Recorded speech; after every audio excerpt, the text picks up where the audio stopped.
And we have Ryan Wilson and Emory Hunt, arguably maybe the best dressed guys that are in Indy this week. They're holding down the fort at the Combine, and they're going to help us make some money and betting on the NFL draft. And of course, gentlemen, we are starting with the #1 overall pick. We just showed the odds there. Bryce Young is the favorite based on what you're hearing and seeing in Indy. Ryan, are you guys wavering from that at all? I still think Bryce will probably, in the day, Emory, be the first overall pick. And I know teams have said in the interview process that he is even smarter than they thought. Emory and I talked to Brian Branch earlier today, the safety from Alabama, and he couldn't talk up enough just how special Bryce Young is, and he's going to have to be that size. That said, there is an opportunity for C.J. Stroud to be this first overall pick. We saw the number at plus 225, and there are teams that have told me before the Combine that he is going to be in the conversation to be that first quarterback taken. He certainly fits the bill physically. We saw how he played at Ohio State, and this Georgia game you're watching here, the semifinal, he proved to folks that were doubting that he could also win with his legs. We know he can win with his arms, and he did that week in and week out, Emory, and I think there's a chance if NFL teams trading up to the top or perhaps shying away from the idea of drafting a 5'10 quarterback who weighs 185 pounds, maybe C.J. Stroud is the guy they will turn to as someone who could start day one. Yeah, for me, it's all about value. That's why I love that you went with C.J. Stroud, because I'm going to go with the biggest rocket shot of the draft, and that's going to be Anthony Richardson, who's my #1 quarterback prospect in this draft class. For me, when you combine 6'4", 230, running under 4.4 in the 40-yard dash, and the upside that he has, to me, that's the biggest value that you want. That's the guy that you want to not face if you're a defensive coordinator. So if I'm going to put my money on something that's a good value, that has a legitimate chance of happening, I'm going to shoot for the stars with Anthony Richardson. Ryan, we have talked about Anthony Richardson time and time again. I'm surprised it is Emory that is going with AR. I thought it was going to be you. No, it's funny, Jacqueline. As soon as you mentioned Anthony Richardson, I could see through the graphic you make your Anthony Richardson / Florida face. And I'll just say quickly, Jacqueline, Emory's nickname this week is FD because he's dressed up like a funeral director, killing people. Oh, my gosh. Emory, I think you look great. Emory also puts out the Hunt Report. He lists some of the under-the-radar prospects. That is Emory's specialty. Some guys who can make a big impression in Indy and then, of course, later in the draft. So let's start with the offensive under-the-radar prospect. Who are you guys going with?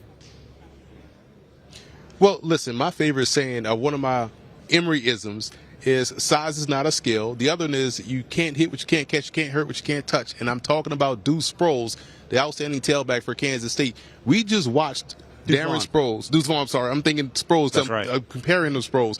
Vaughn is someone that plays a lot like Sproles. He's 5'6", about 175 pounds. But when you watch his agility, you watch his ability to make guys miss. He can make the home run.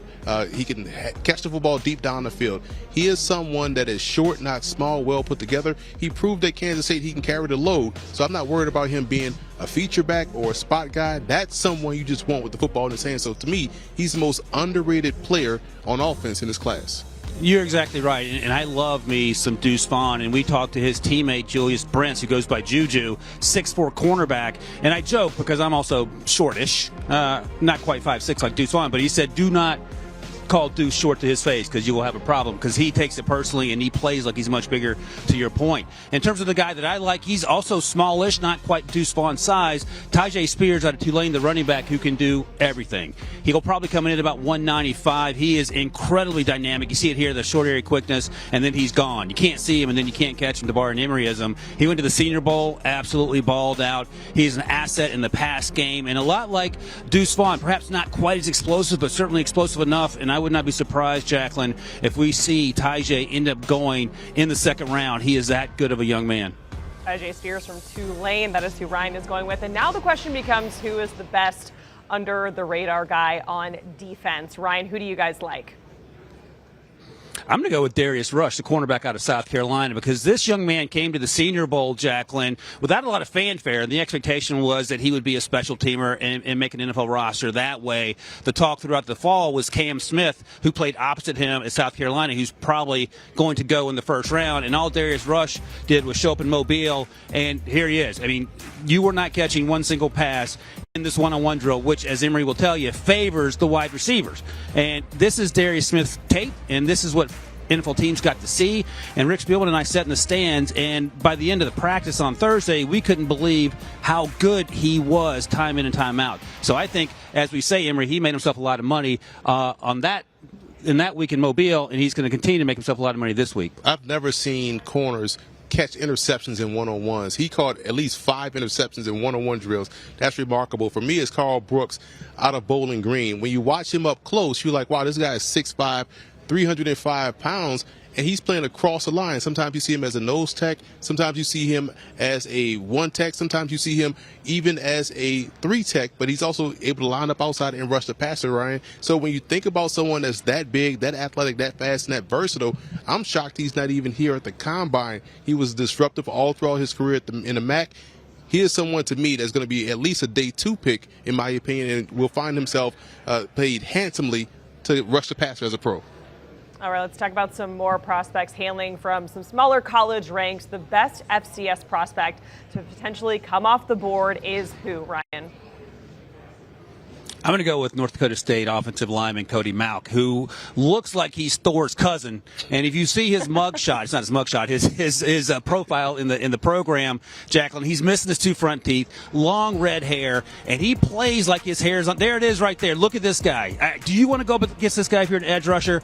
He played left tackle at North Dakota State, and he absolutely dominated. He'll probably measure with short arms here, and that's a concern when you talk about NFL left tackle. So he'll kick inside. He got a lot of work, Emory, at the Senior Bowl at both guard and center, and he looked like he'd been playing there his entire life. And he plays with an edge, and he plays through the whistle, all things you want out of an offensive lineman. He's a day 2 guy, and he's a day 1 starter for me. Yeah, he looks like he's from North Dakota State. If you had to pick one out from the lineup, that's him. I look at Barty Mapu, the linebacker from Sacramento State. His defensive coordinator, Cherokee Valeria, fantastic defensive coordinator, was a matchup piece and moved him around that defense. He had an excellent week of work at the NFLPA game. We saw him get the call up to the Senior Bowl as well.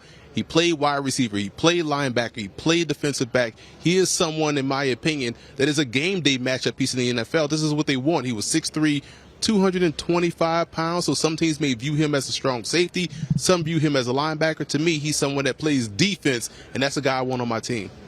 Man, that headshot, Ryan, Thor's cousin missing the front teeth. You don't really see that every day. Okay, moving on to the best HBCU prospect. Emory, who you got for this one?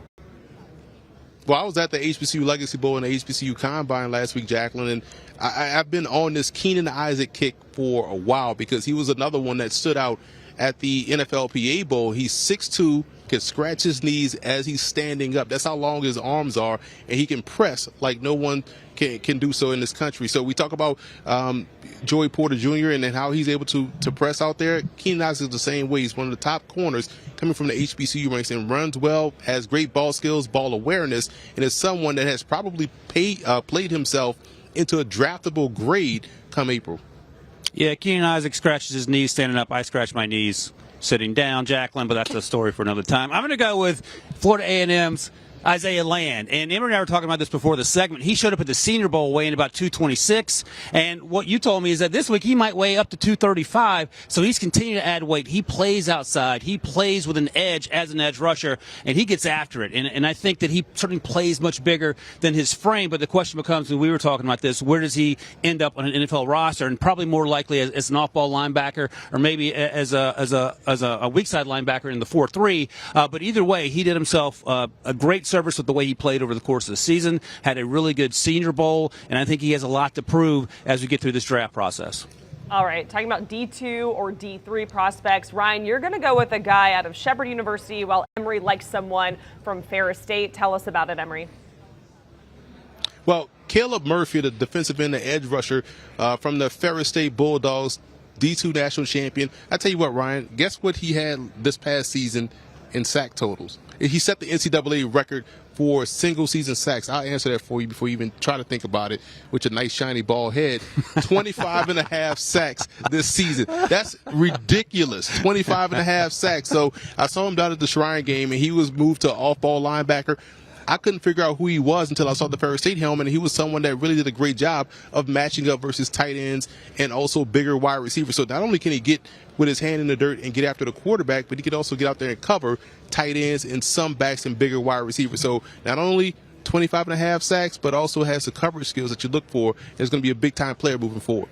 Jacqueline, just so you heard it, so when I complain about the way Emory's treat me, you will be one of my witnesses, so I appreciate your help as we go down that road. But I'm going to talk about Shepherd quarterback Tyson Bagent, who showed up at the Senior Bowl, and no one really knew who he was. He had an opportunity to shine at the Senior Bowl because that quarterback class, for being honest, wasn't a great group. And typically, you'll get the Justin Herberts in there, the Jalen Hurtses, the Jordan Loves. We didn't see those players there. And Bagent, if we're being honest, struggled that week, but he came in with a lot of fanfare, has a huge arm, he's 6'3", he weighs about 215, 220, so he checks all the measurables you're looking for, and NFL teams are certainly intrigued. He can come here, have another good week, crush the interviews, run well, and then throw well, and there's a very good chance this young man gets drafted. He may get drafted earlier on day 3 than most people might imagine. All right, speaking of day 3, this last one is a fun one to kind of keep us invested past the first round, past the first day. Who's your favorite projected day 3 prospect? Ryan, we'll start with you.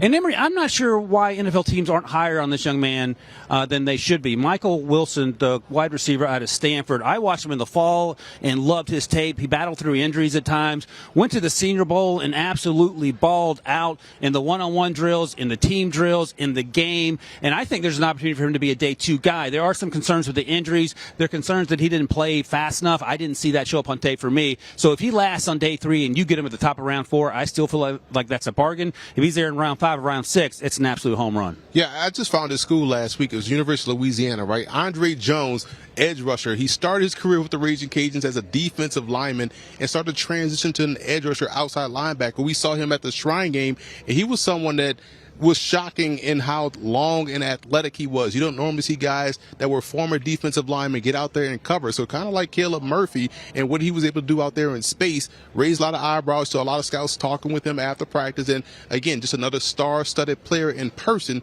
and human being coming from that Raging Cajun program.